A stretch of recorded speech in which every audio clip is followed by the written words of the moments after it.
important changes coming up soon as a result of our government's reforms to make children safer online.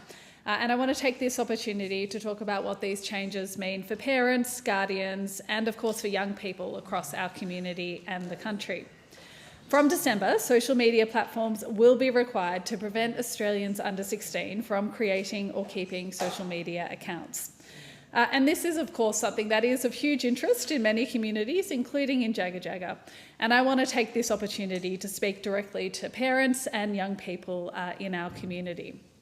Firstly, what is actually changing? Social media platforms will have to ensure that under 16s cannot hold accounts.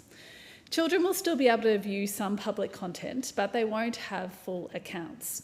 And platforms will be held accountable if they don't apply to these changes. This is a change that is about safety and responsibility. It's about making sure that we are not taking childhood away from young people who should be protected. And it really comes about because there has been a failure of the social media platforms to do this properly, to take their social responsibility seriously. We have essentially allowed them to conduct a giant social experiment.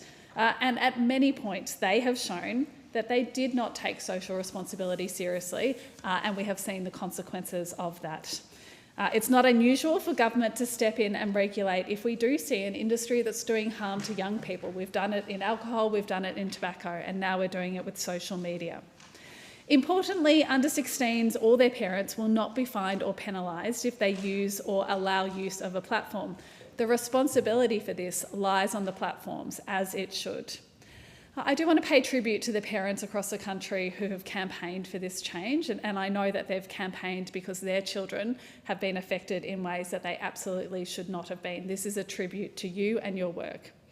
As a parent myself, I know that this is an opportunity to have a chance to have real conversations with our kids about healthy online habits, managing screen time, and understanding the pressures social media can bring. I also want to acknowledge that there are legitimate concerns from young people who have come to me and others and said that they do use social media well and they use it to connect. That is not to say that that doesn't happen. It is to say that the vast majority of the evidence shows us that social media platforms have been harmful for young people. And so what we are saying is it's not no social media forever, but it is no social media at this critical stage while you're still developing, while you're still forming your brain and your relationships. I give my commitment to young people in my community that I'll continue to talk to them as we implement this change.